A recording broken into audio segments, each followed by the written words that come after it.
untuk membongkar skenario dalam peristiwa-peristiwa lain yang terjadi sebelumnya. Irjen Ferdi Sambo yang saat itu menjabat Direktur Tindak Pidana Umum Barreskrim Polri yang berpangkat Brigjen Polisi atau Jenderal Bintang 1 ikut serta dalam pengungkapan kasus besar ini. Ferdi Sambo menangkap Joko Chandra setelah berkoordinasi dengan pihak polisi di Raja Malaysia, yakni Inspektur Jenderal of Police Malaysia Abdul Hamid bin Bador tanggal 23 Juli 2020 lalu. Dalam kasus ini, Ferdi Sambo juga menjerat rekannya Brigjen Prasetyo Utomo yang terlibat penerbitan surat jalan palsu Joko Chandra selama menjadi buronan Polri. Kemudian pada tahun 2020, saat Sambo telah terangkat menjadi Kadif Propam Polri, turut mendakwa seniornya Irjen Napoleon Bonaparte sebagai perkara penerimaan suap dari Joko Chandra. Dan giliran Ferdi Sambo yang terkena kasus, Napoleon juga turut berkomentar. Irjen Napoleon Bonaparte mengatakan, dijadikannya Ferdi Sambo sebagai tersangka merupakan momentum awal untuk membongkar skenario pada kasus-kasus sebelumnya. Saya juga menyampaikan momen kasus ini bisa menjadi momentum awal untuk membongkar skenario dalam peristiwa-peristiwa lain yang terjadi sebelumnya.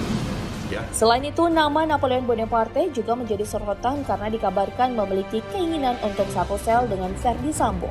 Kabar ini langsung ditepis oleh Napoleon yang membantah pernyataan tersebut karena Napoleon merasa tak pernah mengeluarkan satu pernyataan pun terkait hal itu. Kapan saya pernah ngomong itu? Medsos.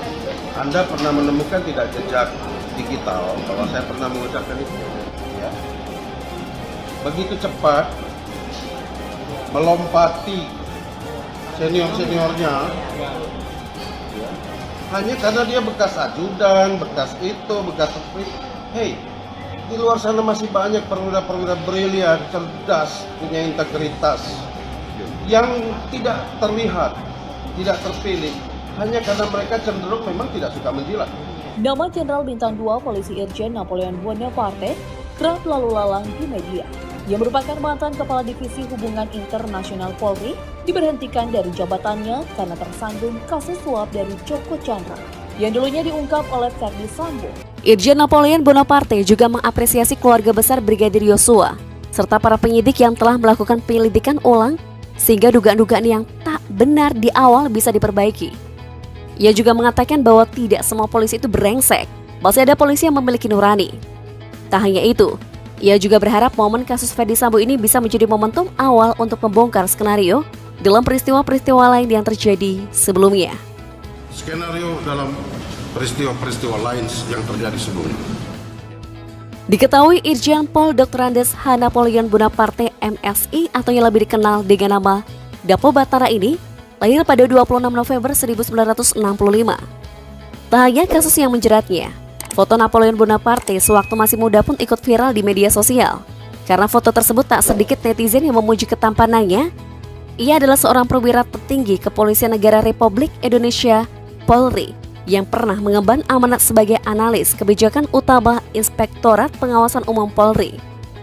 Namun sayang, karena terlibat dalam skandal korupsi, jabatan Napoleon akhirnya dicopot dan tertuang dalam surat telegram Kapolri pada tanggal 17 Juli 2020 lalu. Diketahui Napo Batara merupakan lulusan Akademi Kepolisian tahun 1988 dan berpengalaman dalam bidang reserse. Sebelumnya Napo Batara pun pernah menjabat sebagai Kepala Divisi Hubungan Internasional Polri. Seperti yang kita ketahui, Napoleon Bonaparte merupakan tahanan kasus suap dari seorang terpidana korupsi Joko Chandra, di mana Napoleon Bonaparte terlibat dalam skandal pelarian buron kasus Bank Bali, Joko Chandra yang bisa keluar masuk Indonesia. Sementara itu Joko Chandra telah menjadi buronan sejak tahun 2009 silam. Napoleon terbukti menerima suap sebanyak 350.000 dolar Amerika atau sekitar 5,137 miliar rupiah dan 200.000 dolar Singapura atau setara 2,1 miliar rupiah. Kasus ini pertama kali mencuat ketika masyarakat anti korupsi Indonesia menyatakan bahwa ada aparat yang terlibat dalam mengeluarkan surat jalan Joko Chandra.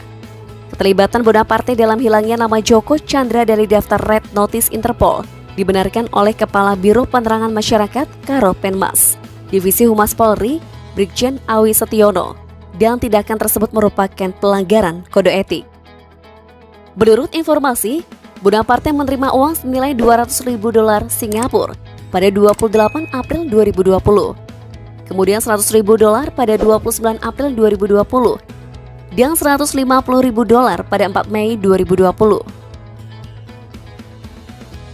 Dan pada tanggal yang sama yakni tanggal 4 Mei 2020, Bonaparte menginstruksikan kepada salah satu bawahannya, yakni Toby Arya Duyanto, untuk membuat surat atas nama Divisi Hubungan Internasional dengan judul Pembaruan Data Pemberitahuan Interpol kepada Kementerian Hukum dan Hak Asasi Manusia. Keesokan harinya, dia membuat surat serupa ke Kementerian Hukum dan Hak Asasi Manusia. Kali ini menginformasikan kementerian bahwa data telah dihapus. Dan setelah mengirim surat kedua, Bonaparte kembali menerima uang. Karena kasusnya tersebut, Napoleon Bonaparte divonis 4 tahun penjara dengan denda senilai 100 juta rupiah dan subsidiar 6 bulan kurungan oleh Pengadilan Tindakan Pidana Korupsi pada Pengadilan Negeri Jakarta Pusat tanggal 10 Maret 2021 lalu.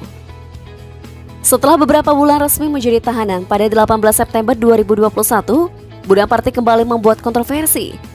Ia diberitakan terlibat dan melakukan penganiayaan terhadap Muhammad Kece, seorang tersangka kasus penistaan agama yang sama-sama ditahan di rutan Bareskrim Polri dengan melumuti tinja ke wajah Muhammad Kece tersebut. Atas perbuatannya tersebut, Jenderal Bintang 2 polisi itu dijatuhkan hukuman 1 tahun penjara dengan pasal 170 ayat 2 ke 1 KUHP atau pasal 170 ayat 1 atau pasal 351 ayat 1 junto pasal 55 ayat 1 KUHP dan pasal 351 ayat 1 atas kasus penganiayaan. Namun Napoleon membantah bahwa pasal yang cocok menjeratnya adalah pasal 352 KUHP tentang penganiayaan ringan. Sebab menurutnya, perbuatan melumuri kotoran tidak menyebabkan kerusakan fisik. Namun dikabarkan Napoleon bersama tahanan lainnya yaitu Dedi Wahyudi, Jafar Hamzah, Himawan Prasetyo, dan Harminiko alias Coki alias Pak RT disebut melakukan penganiayaan terhadap MKC di dalam salah satu sel rutan Bareskrim Polri pada 26 Agustus 2021 dini hari. Di atas perbuatannya itu MKC mengalami luka-luka. Ya, walaupun Napoleon dengan MKC sudah saling memaafkan, namun hukum harus tetap berjalan. Sebelum terjerat kasus korupsi dan penganiayaan, siapa sangka Irjen Napoleon Bonaparte adalah salah satu petinggi polisi yang memiliki segudang prestasi dan jabatan tinggi.